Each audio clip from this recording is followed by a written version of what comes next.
Novel Cultivation Chat Group Chapter 36.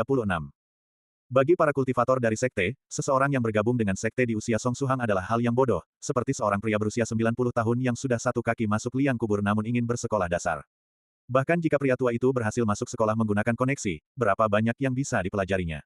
Apa yang bisa dicapainya? Dia bahkan tidak memiliki masa depan, siapa yang tahu apakah pria 90 tahun itu akan mati besok? Bahkan jika Song Suhang berhasil membangun fondasi, waktu dan sumber daya yang dibutuhkan untuk kemajuan masa depannya akan 50% lebih banyak daripada anak-anak muda yang menyelesaikan fondasi building antara usia 4 dan 5 tahun. Di satu sisi adalah murid dengan peningkatan cepat, perawatan rendah, dan potensi tak terbatas. Di sisi lain adalah seseorang dengan kesulitan berkembang, Song Suhang dengan perawatan tinggi dan masa depan suram. Selama para petinggi sekte tidak mengalami kerusakan otak, tidak satu pun dari mereka akan membuang waktu mengajar yang berharga dan sumber daya kultivasi dalam jumlah besar pada Song Suhang. Selain itu, bahkan jika anggota grup Nine Provinces yang merekomendasikan Song Suhang ke sekte mereka dapat membantu merawat Song Suhang untuk sementara waktu, mereka tidak mungkin bisa merawat Song Suhang seumur hidup. Immortal Master Copper Trigram terdiam, dia tidak memikirkannya sedalam North River Sluice Practitioner. Yang dia pikirkan hanyalah betapa sulitnya menjadi Luz Cultivator, dan tidak memikirkan bagaimana bergabung dengan sekte juga tidak akan lebih baik untuk Song Suhang. Karena itulah, baik itu sekte maupun Luz Cultivation, perbedaannya tidak terlalu besar bagi Song Suhang. Karena itulah yang terbaik adalah membiarkannya memilih sendiri.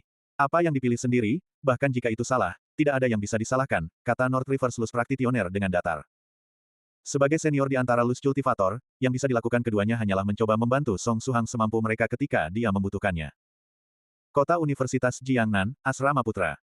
Song Suhang bersandar pada kursinya, dan melihat ke arah botol kaca kecil tertutup di atas meja komputer yang berisi sisa body tempering liquid.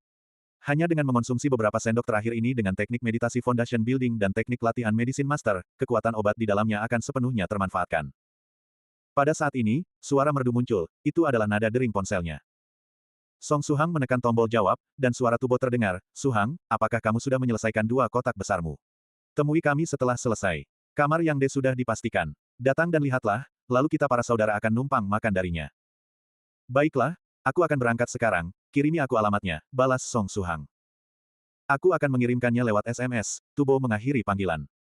Setelah panggilan selesai, Song Suhang meletakkan ponselnya, dan pandangannya beralih ke balkon. Mungkin dia akan membutuhkan apartemen di luar kampus seperti Yang De. Dia tidak perlu tinggal di luar, tetapi kadang-kadang ingin meracik pil, atau ketika ingin berkultivasi, dia ingin tempat yang tidak akan diganggu. "Jika aku ingin menyewa rumah di luar, haruskah aku mencari pekerjaan paruh waktu?" Song Suhang hanyalah siswa biasa, dan tidak memiliki keterampilan pemrograman seperti Li Yang De. Jika ingin menghasilkan uang satu-satunya pilihan adalah mencari pekerjaan paruh waktu. Kalau dipikir, bagaimana para senior di grup Nine Provinces menghasilkan uang? Mereka tidak terisolasi dari dunia, dan harus membutuhkan uang untuk kehidupan sehari-hari, bukan? Setidaknya mereka perlu membayar listrik, paket internet, dan sebagainya. Sementara pikirannya melayang, Tubo mengirim alamatnya melalui SMS. Jalan Auspicious Blok 221D Kamar 602. Itu adalah jalan yang sangat dekat dengan kampus. Lokasinya bagus, dan dekat dengan sekolah. Si Yang De itu telah menemukan tempat yang bagus, kata Song Suhang sambil melihat peta di ponselnya, dan mengevaluasi alamat yang dikirim Tubo. Jalan Auspicious adalah kawasan permukiman tua, karena tidak banyak perencanaan ketika daerah itu dibangun, rumah-rumah di sana datang dalam berbagai gaya dan ukuran. Gang-gang saling bersilangan secara acak, dan seluruh daerah terlihat berantakan dari jauh. Jika lokasinya di sini, seharusnya mungkin untuk mengambil jalan pintas, menghemat waktu yang cukup banyak, pikirnya. Ketika memikirkan itu, Song Suhang masuk ke sebuah gang, menerobos gang-gang seperti ikan yang lincah. Gang-gang terpencil ini telah lama menjadi titik kumpul para preman sekolah. Dan ketika berbicara tentang preman, yang harus disebutkan adalah kelompok yang dimusnahkan total. Kelompok preman yang telah dibersihkan dan dipukuli sampai ibu mereka sendiri tidak bisa mengenali mereka akhirnya sadar setelah 2 hari 2 malam. Setelah kejadian itu, klub berita sekolah secara khusus mewawancarai mereka tentang bagaimana mereka semua pingsan. Anehnya, para preman ini memeras otak, namun tidak satu pun bisa mengingat apa yang terjadi saat itu. Memori mereka tentang hari itu semua hilang, dan mereka bahkan tidak tahu mengapa mereka berada di rumah sakit. Dari yang bisa mereka ingat, mereka sedang merokok di gang sambil bersikap keren, dan saat berikutnya mereka bangun di rumah sakit, setiap orang bingung dengan apa yang terjadi. Rumah sakit juga tidak dapat menentukan penyebab utamanya, dan hanya dapat mendiagnosis mereka sebagai kehilangan memori kolektif. Masalah ini hanya bisa dihentikan pada titik ini. Masalah ini telah menjadi salah satu peristiwa tak terduga baru kota Universitas Jiangnan. Jelas, ingatan mereka telah dirusak, pikir Song Suhang dalam hatinya. Jika hanya 1 atau 2 orang yang memiliki ingatan kabur, mungkin masih bisa diasumsikan bahwa mereka membenturkan kepala mereka, menyebabkan ingatan menjadi tidak jelas.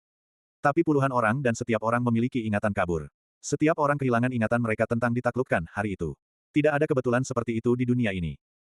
Berkat masalah para preman yang dimusnahkan, gang-gang dekat universitas yang selalu penuh dengan preman telah menjadi jauh lebih damai. Gang-gang kecil ini awalnya adalah titik kumpul mereka. Di masa lalu, gang-gang kecil ini penuh dengan preman, tapi belakangan jumlah mereka menurun drastis. Sesuai dengan itu, keamanan publik di daerah ini telah membaik banyak. Ada kalimat yang ditulis seperti ini, bicara tentang jahanam, dan jahanam pun muncul. TL, permainan kata pada versi China dari, bicara tentang setan, dan setan muncul, yang merupakan kutipan dari novel Romance of the Three Kingdoms, bicara tentang Cao Cao, dan Cao Cao muncul.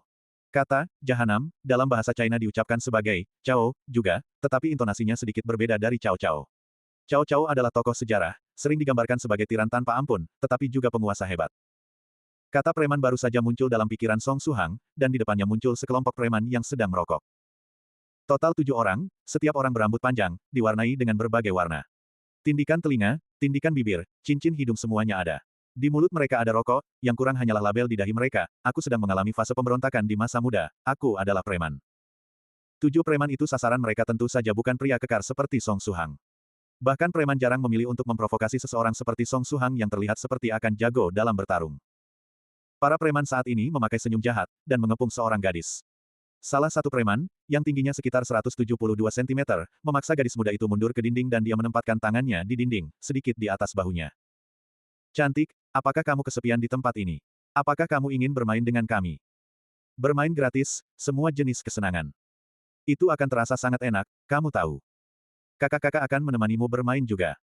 Di sudut ada toko yang kecil tapi cukup bagus, lumayan dekat. Aku jamin kamu akan ingin bermain lagi setelah mencobanya sekali. Segala jenis godaan, dan segala jenis bujukan. Song Suhang melihat ke arah gadis muda yang membelakangi dinding. Tingginya sekitar 1,5 meter, rambut pendek, wajah cantik bahkan tanpa riasan. Karena tubuhnya yang mungil, dia terlihat seperti masih pelajar SMA. Mungkin usia sebenarnya agak lebih tua. Wanita imut dan cantik, sendirian di gang kecil. Aneh jika para preman ini tidak tertarik. Itulah sebabnya wanita tidak boleh berkeliaran sendirian di gang sepi. Pada saat ini, gadis muda itu mengerutkan alisnya, dan menunjukkan kejijikan yang jelas di wajahnya. Di wajahnya yang anggun, bahkan jika itu ekspresi jijik, masih terlihat sangat imut. Yo, kamu terlihat imut bahkan ketika marah, maukah kamu membiarkan kakak besar menunjukkanmu baik sakit maupun senang? Preman berambut pirang menunjukkan senyuman jahat yang otoriter kepada gadis muda itu. Salah satu tangannya bersandar pada dinding, sementara yang lain akan menyentuh wajahnya. Song Suhang menghela napas, dia benar-benar tidak bisa terus menonton. Dia menggosokkan tinjunya, dan melangkah maju dengan langkah lebar. Karena dia baru saja diperkuat oleh bodi tempering liquid, Song Suhang kesulitan mengontrol kecepatannya. Hanya dengan menggunakan sedikit tenaga, dia akhirnya meluncur dengan suara, "Su." Preman yang sedang menggoda gadis itu tiba-tiba merasa matanya berkunang-kunang. Segera setelah itu, Song Suhang yang berjarak sekitar 7 hingga 8 meter tiba-tiba muncul di sisinya. Song Suhang membuka telapak tangannya dengan jari-jari terentang, dan tangannya yang lebar memegang bagian belakang kepala preman berambut pirang. Preman berambut pirang itu tingginya sekitar 172 cm, dan Song Suhang hanya sedikit lebih tinggi darinya. Hei, dengar, tidak bisakah kalian tahu bahwa gadis ini tidak ingin bermain dengan kalian? Song Suhang memberikan sedikit kekuatan pada tangannya, dan benar-benar mengangkat preman berambut pirang itu dengan kepalanya. Wah, Song Suhang sendiri terkejut, dia tahu bahwa setelah dia mengalami penguatan dari bodi tempering liquid dia menjadi jauh lebih kuat. Tapi dia tidak pernah berpikir bahwa dia bisa mengangkat manusia seberat lebih dari 100 pound dengan mudah seolah-olah hanya mengangkat ranting.